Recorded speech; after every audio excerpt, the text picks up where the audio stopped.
नमस्कार। ओम नमो गुरुआदेश। ओम श्री मात्रे नमः। एक विषय मैंने यहाँ पे रखा था और उसके अंतर्गत काफ़ी सारे दिनों से मैं सोच रहा था कि मैं कुछ रखूँ यहाँ पे बात, लेकिन समय के अभाव से वो नहीं हो पा रहा था। त्रिपुरा रहस्य में भगवान श्री परशुराम जब गुरुदत्त के पास जाते हैं और उनके साथ संवाद होता है कि इतना कुछ करने के बावजूद बहुत सारे क्रियाकांड, पूजा पाठ, यज्ञ, होम, हवन, इतना सारा ज्ञान है, इतनी सारी प्रज्ञा है, फिर भी वो एक आत्मसंतुष्टि का भाव क्यों नहीं है?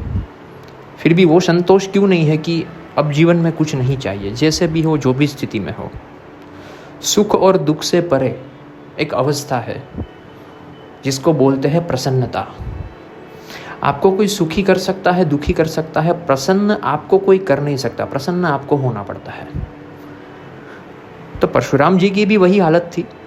उन्होंने भी गुरु दर्शन के साथ साथ गुरु सत्संग किया। उन्हें भी तत्वदर्शी गुरु की ही ज़रूरत पड़ी। वो कोई बड़े बड़े पंडितों के पास नहीं गए, वो कोई विद्यापीठों में नहीं गए, वो कोई सत्संग हॉल में नहीं गए। उन्होंने भी एकांत में अपने गुरु को साधा। गुरु से अगर तत्वज्ञान प्रकट करवाना है तो उसका एकांत आपको चाहिए। झुंड में, सभाओं में कभी भी तत्वज्ञान नहीं आ सकता। अच्छी अच्छी बातें आ सकती हैं। तो गुरु दत्तात्रेय ने उन्हें परख कर, उन्हें जानकर एक बहुत अच्छी बात रखी, जो मुझे लगता है कि सिर्फ परशुराम जी को नहीं, इस दुनिया में जीवित सब कोई मनुष्य को, चाहे वो पापी आत्मा है, पुण्य आत्मा है, चाहे वो माँ है, बहन है, पिता है, भाई है, किसी कंपनी का एम्प्लॉय है, जो भी रोल आप अदा कर रहे हो अभी, वो हम सबको लागू होती है। गुरुदत्त ने कहा कि आप एक कर्तव्य बोध के भार के नीचे दबे हुए हो। ये कर्तव्य बोध क्या है? गीता में श्री कृष्ण जी ने कहा कि आपको अपना कर्म करना चाहिए।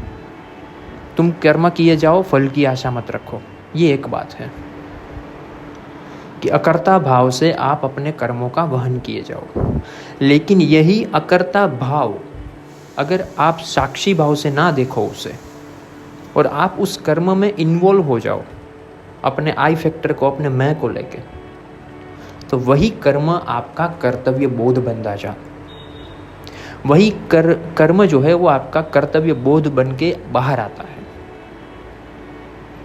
अगर मैं ये नहीं करूँगा तो कौन करेगा? मेरे सिवा इन लोगों का कोई करने वाला नहीं है। अगर मैं कल सुबह मर जाऊंगी तो मेरे घर का क्या होगा? अगर मैं टिफ़िन नहीं बनाऊंगी तो मेरा बाटा खाना कैसे खाएगा? अगर मैं घर में ये काम नहीं करूँगा तो ये लोगों का क्या होगा? ये जो भाव है ना, मैं फैक्टर, ये आपका कर्तव्य बोध है। तो सवाल ये आता है कि क्या कर्म करना छोड़ दें? क्या हमारे परिवार के प्रति या हमारे आजू बाजू के लोगों के प्रति हमारा उत्तरदायित्व है, उसको छोड़ दें? उत्तरदायित्व छोड़ना नहीं है, वो निभाना है जैसे दिया गया है। क्योंकि आप किसी ना किसी कर्म बंधन में थे, इसीलिए तो इन लोगों के बीच में आप रखे गए हो। अगर आप कर्म बंधन से मुक्त होते तो यहाँ पे पैदा ही नहीं होते। लेकिन जो आपके आजू बाजू के लोग हैं, अच्छे हैं, बुरे हैं, आपको सपोर्ट करते हैं, परेशान करते हैं, कुछ भी है, उनके साथ कोई ना कोई ऐसा लेन देन है, तभी तो आप वहाँ पे उस स्थिति में रखे गए हो प्रकृति के द्वारा। तो उनको भुगतना है, उनको निभाना है, उनको सराहना है। लेकिन इनके साथ साथ एक ध्यान हमारा ये रहना चाहिए कि हम एक अलग दुनिया के यात्री हैं, हम एक अलग दिशा के यात्री हैं। जैसे कोई व्यक्ति ट्रेन में बैठता है, मुंबई से दिल्ली जाना है, हरिद्वार, तो बीच में कई सारे स्टेशन आते हैं। वहाँ पे कचौरी मिलती है, पूरियाँ मिलती है, सब्जी मिलती है, आम मिलते हैं, पेंडे मिलते हैं, काफ़ी सारी चीज़ें मिलती है। लेकिन अच्छी चीज़ें मिलने की वजह से हम उस स्टेशन पे उतर के रुक नहीं जाते, हमारी यात्रा निरंतर रहती है। हम क्या करते हैं, जहाँ से जो जो अच्छा मिलता है वो खाते हैं, वो भुगतते हैं, लेकिन यात्रा निरंतर रहती है। संसार में वो गलती हम कर देते हैं, कहीं पे मज़ा आ गया तो वहाँ पे ठहर गए, किसी व्यक्ति के पास मज़ा आ गया वहाँ पे ठहर गए, अब वो छूटता नहीं हमसे। किसी जगह पे बहुत मज़ा आ गया वहाँ पे ठहर गए, अब वो छूटता नहीं हमसे। और जो नहीं छूटता है वो बंधन बन जाता है, और वो जो बंधन बन जाता है वो आपको फिर से जन्म लेने के लिए मजबूर करता है। फिर वो चाहे आपका परिवार हो, आपकी कोई मनस्थिति हो, आपका घर हो, कोई भौगोलिक स्थिति हो, कोई मानसिक स्थिति हो, कोई आर्थिक स्थिति हो, जो भी आपके दिमाग में जहाँ पे पिन अटकी है ना, वो आपको खींच के वापस यहाँ पे लाएगी। तो कर्तव्य बोध एक ऐसी चीज़ है जिसमें व्यक्ति की हालत उस कुत्ते जैसी होती है जो बैलगाड़ी के नीचे चल रहा है, और कुत्ते को ऐसा लग रहा है कि अगर मैं नहीं होता तो ये गाड़ी चलती ही नहीं। जरूरी नहीं है कि वो अहंकारवश ही कोई ऐसा बोले कि मैं नहीं होता तो ये नहीं होता। कई बार ऐसा होता है कि एक करुणा का कवर चढ़ा के, एक दया भाव का कवर चढ़ा के लोग जो है वो अपने कर्तव्य बोध को, अपने सूक्ष्म अहंकार को प्रदर्शित करते हैं। जैसे कोई व्यक्ति है, सेवाभावी है, पशुओं की सेवा कर रहा है, बीमार लोगों की सेवा कर रहा है। अब उसे भी यह भाव है कि कल जाके अगर मैं चला गया इस दुनिया से तो इन लोगों का कौन करेगा। आप एक बात को समझिए कि आज से 5100 साल पहले भगवान श्री कृष्ण साक्षात इस देश से, अपने देश से इस दुनिया में हाजिर थे। साक्षात जिस भगवान श्री कृष्ण का स्मरण करते हुए भी आपको तसल्ली मिलती है, आपको एक प्रेम की अनुभूति होती है, वो जब अपने सदैह इस दुनिया में होंगे तो अपने आजू बाजू की सृष्टि उनके अधीन कितनी हद तक होगी। लोग कृष्ण के अलावा कुछ सोच ही नहीं पा रहे होंगे। जब उन्होंने गोवर्धन पर्वत को उठाया तो लोगों को यह हुआ कि हमें बचाने वाला तो अब आ गया है, अब हमें किस बात की चिंता है। उन लोगों ने अपना पूर्ण जीवन जो है वो कृष्ण को समर्पित कर दिया। तो जाहिर सी बात है वो लोग अब निश्चिंत हो गए होंगे कि कृष्ण है तो फिर हमें क्या चिंता है। मथुरा में गए, वहाँ के लोगों को हुआ कृष्ण है तो फिर हमें क्या चिंता है। हस्तिनापुर में गए, वहाँ पे हुआ कि अगर ये है तो हमें क्या चिंता है। और फिर द्वारिका में आए तो भी वहाँ के लोगों को हुआ कि हमारा राजा जब कृष्ण है तो फिर हम क्यों चिंता करें। लेकिन उस सब जगह कृष्ण ने छोड़ी समयांतर पे। गोकुल के लोगों को भी अपना कर्म भुगतना पड़ा, अपना कर्म बंधन पूरा करना पड़ा, वो भी रोए कृष्ण के बिना। मथुरा में भी वही हुआ।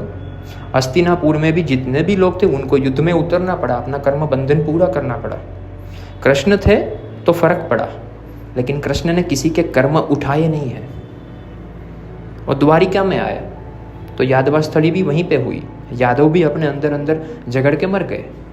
उसके दृष्टा भी, उसके साक्षी भी कृष्ण रहे। तो अगर कृष्ण कर्तव्य बोध में आते कि मैं खुद भगवान हूँ और मेरे आजू बाजू इतना हो रहा है, मेरा कुटुंब, मेरा परिवार कैसे अंदर अंदर लड़के मर सकता है, मैं तो भगवान हूँ। नहीं, वो लोगों को कर्म बंधन भुगतना था। कृष्ण ने दृष्टा भाव से उन्हें देखा। एक दूसरे को कांटा मार के, शूल मार के वो जब मार रहे थे, कृष्ण वहीं पे खड़े थे, उन्होंने रोका नहीं। इनको कहते हैं विवेक बुद्धि, इनको कहते हैं परिपक्वता। एक साधक की परिपक्वता कृष्ण जैसी होनी चाहिए। कई बार ऐसा होता है कि हम साधना मार्ग में आते हैं और जरा सा भी हमारे परिवार में थोड़ा सा कलेश, थोड़ी सी इम्बैलेंस, थोड़ी सी कोई चीज़ होती है, हम सीधा एकदम से डिवास्टेटेड हो जाते हैं, ज़मीन पे गिर जाते हैं। और फिर हम ये क्वेश्चन करते हैं अपनी ऊर्जाओं को कि मैं तुम्हारा इतना कर रहा हूँ या कर रही हूँ और तुमने मेरे साथ ये किया। लेकिन ऊर्जाओं का वो काम ही नहीं है। वो आपको परिवार में सुलह करने के लिए थोड़ी बैठी है। वो आपके परिवार में शांति स्थापित कर, वो हो जाता है, वो बात अलग है। धीरे धीरे ऊर्जाएं और वातावरण आपके अनुकूल हो जाता है, वो बात अलग है। लेकिन आप हर दिन सुबह उठ के कटोरे में भीख नहीं मांग सकते कि आज मेरा ये काम कर दो, आज मेरा वो काम कर दो। अगर वो करना है तो फिर आप मुक्ति का विचार को छोड़ दीजिए। अगर वो करना है तो फिर आप वो विचार को छोड़ दीजिए कि आप इस संसार से कभी मुक्त भी होंगे। जब तक आपके आजू बाजू की चीज़ें आपको असर करती है, प्रताड़ित करती है, प्रसन्न करती है, परेशान करती है, विचलित करती है, खुश करती है, नाखुश करती है, तब तक आप मुक्त नहीं हो सकते। मुक्त वो है जो समंदर के बीच में एक रोशनी जगा के बैठा है अपनी स्थित प्रज्ञता से। चाहे वो पानी सर के ऊपर से जाए, चाहे वो पानी सूख जाए, वो वैसे का वैसा बैठा है, वो मुक्त है। तो कर्म करते जाना है, लेकिन कल सुबह अगर आप ना उठो, आप ना जागो, तो भी ये बच्चे वैसे के वैसे रहेंगे, तो भी ये पति, ये पत्नी, ये परिवार वैसे का वैसा रहेगा, ये दुनिया वैसी की वैसी चलेगी। फिर से सूर्योदय होगा, फिर से पक्षी अपना काम करेंगे, फिर से सृष्टि अपना क्रम करेगी। ये सत्य को जो समझता है वो जीवन जीते जीते ही मुक्त हो जाता है। तो आज के लिए इतना ही। ओम नमो गुरुवादेश। ओम श्री मात्रे नमः।